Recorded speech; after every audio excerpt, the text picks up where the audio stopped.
नमस्कार, आदाब, सत श्री अकाल, जय भीम, जोहार। मेरा नाम है नवीन कुमार। क्या डबल इंजन की सरकार में मध्य प्रदेश भी मणिपुर बनने की राह पर बढ़ चला है? देखिए कि महाकाल की नगरी में सड़क पर बलात्कार होता है और पब्लिक वीडियो बनाती है, और इंदौर में सेना के अफसरों को गुंडे बंधक बना लेते हैं और उनके साथ की महिला से बलात्कार होता है।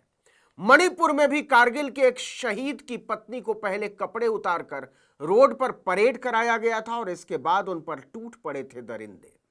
और मोदी लाल किले से भाषण दे रहे हैं, राष्ट्रपति बंगाल की घटना पर बयान जारी कर रही हैं, राज्यपाल का खून खौल रहा है। तो क्या वजह है कि बंगाल पर तो पूरा देश सुलगने लगता है, लेकिन न इंदौर पर हंगामा हो रहा है, न उज्जैन पर, न यूपी पर, न महाराष्ट्र। जरा सोच कर देखिए कि सेना के दो दो अफसरों पर गुंडे हमले बोल देते हैं और उनके साथ गई महिला पर टूट पड़ते हैं, लेकिन बीजेपी चुप। इंदौर में बहुत मशहूर पर्यटक स्थल है जाम गेट। जाम गेट से आधा किलोमीटर अंदर एक टेकरी है। वहां महू आर्मी कैंप के दो अफसर अपनी महिला मित्रों के साथ देर रात घूमने गए थे। जाम गेट के अंदर ही एक शूटिंग रेंज भी है। वहां बैठकर चारों लोग आपस में बातें कर रहे थे। बात करते करते रात के 2:30 बज गए। तभी वहां 6 बदमाश पहुंचे और सबको बंधक बना लिया। महिलाओं के सामने ही गुंडों ने सेना के अधिकारियों की जमकर पिटाई की। इसके बाद बदमाशों ने उनसे 10 लाख रुपए फिरौती के तौर पर मांगे।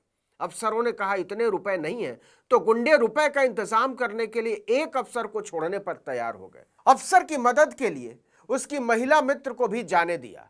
वहीं सेना का दूसरा अफसर और उसकी महिला मित्र गुंडों के कब्जे में ही रहे। जब बहुत देर तक कोई रुपया लेकर नहीं लौटा तो बदमाश दोबारा गुस्से के मारे बंधकों से मारपीट करने लगे। उधर रुपए के इंतजाम के लिए युवती के साथ छोड़े गए अफसर ने पहले अपनी यूनिट को घटना की जानकारी दी और वहां से पुलिस को सूचना दी गई।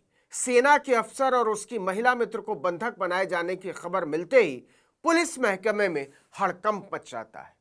एएसपी रूपेश द्विवेदी ने तत्काल बड़गोंदा थाना प्रभारी लोकेंद्र सिंह हिहोर को सेना के अफसरों के साथ मौके पर भेजा। थाने से पुलिस और सेना की कई गाड़ियां बताई हुई जगह पर पहुंचती हैं। गाड़ियों की रोशनी देखते ही गुंडे दोनों बंधकों को छोड़कर भाग निकले। दोनों की हालत बेहद खराब थी और महिला बेहोशी की हालत में थी। सबको अस्पताल में भर्ती कराया गया। अगले दिन शाम को महिला को होश आया, लेकिन बयान देने की हालत में वो तब भी नहीं थी। ग्रामीण एसपी हितिका वासल के अनुसार आर्मी के अफसरों के बयान के आधार पर लूट, मारपीट, फिरौती और सामूहिक दुष्कर्म की आशंका में केस दर्ज किया गया। हैरानी की बात यह है कि दुष्कर्म को लेकर पुलिस के बड़े बड़े अफसर लगातार बयान बदलते रहे।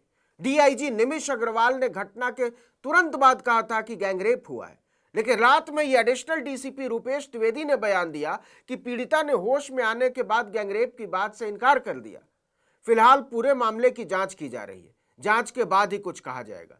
लेकिन एफआईआर में लिखा गया है कि बंदूक की नोक पर हमलावरों ने लड़की के साथ दुष्कर्म किया।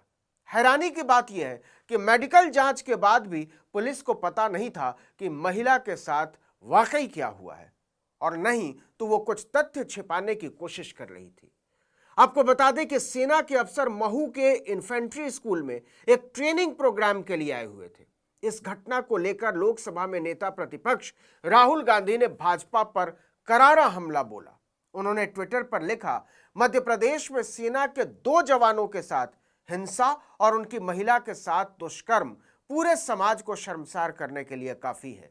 भाजपा शासित राज्यों की कानून व्यवस्था लगभग अस्तित्व विहीन है और महिलाओं के खिलाफ दिन प्रतिदिन बढ़ते अपराधों पर भाजपा सरकार का नकारात्मक रवैया अत्यंत चिंताजनक। अपराधियों की यह निर्भीकता प्रशासन की पूर्ण नाकामी का परिणाम है और इस कारण देश में पनपता असुरक्षित वातावरण भारत की बेटियों की स्वतंत्रता, उनकी आकांक्षाओं पर बंदिश है।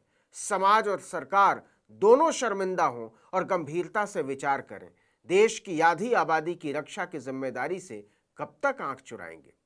वहीं कांग्रेस महासचिव प्रियंका गांधी ने इसे जंगल राज बता दिया। उन्होंने लिखा, मध्य प्रदेश में सेना के अधिकारियों को बंधक बनाकर महिला से गैंगरेप और उत्तर प्रदेश में हाईवे पर एक महिला का निर्वस्त्र शव मिलने की घटनाएं दिल दहलाने वाली हैं। देश में हर दिन 86 महिलाएं बलात्कार और बर्बरता का शिकार हो रही हैं। घर से लेकर बाहर तक, सड़क से लेकर दफ्तर तक महिलाएं कहीं भी सुरक्षित नहीं है। देश की आधी आबादी न सिर्फ असुरक्षित है, बल्कि ऐसी बर्बरताओं की वजह से हर दिन करोड़ों महिलाओं का हौसला टूटता है। महिलाओं की सुरक्षा को लेकर प्रधानमंत्री जी बड़ी बड़ी बातें तो करते हैं, लेकिन देश भर की महिलाएं अब भी अपनी सुरक्षा के लिए एक गंभीर प्रयास का इंतजार कर रही हैं। ये इंतजार आखिर कब खत्म होगा? अच्छा, ऐसा भी नहीं है कि इस इलाके में यह इस तरह की पहली घटना है। पिछले 15 दिन में इस इलाके में लूट की यह दूसरी वारदात है। पिछले दिनों गाड़ी पंक्चर करके बदमाशों ने निजी कंपनी में काम करने वाले लोगों से लूटपाट की थी। अब भाजपा की सरकार से जवाब देते नहीं बन रहा है। पिछले दिनों ही महाकाल के नगरी में एक शर्मसार कर देने वाली घटना घटी थी, जब फुटपाथ पर कूड़ा बिनने वाली एक महिला के साथ दुष्कर्म हुआ था।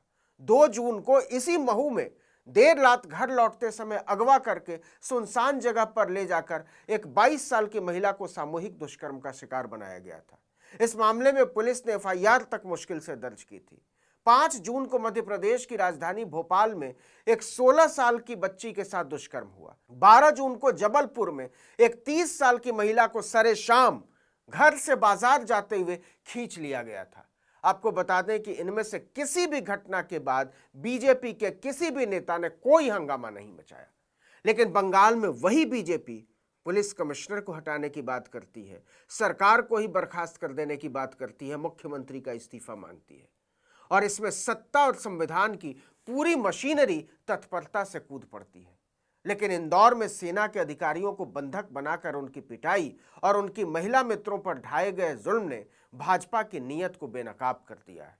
अब दिल्ली के भाजपा मुख्यालय में कोई प्रेस कॉन्फ्रेंस नहीं हो रही, राज्यपाल भी कोई रिपोर्ट दिल्ली नहीं भेज रहे गृह मंत्रालय को, और राष्ट्रपति से लेकर चीफ जस्टिस तक चुप्पी साधे हुए हैं। मीडिया के निर्लज्ज चुप्पी देख लीजिए। तो इसका मतलब क्या निकलता है?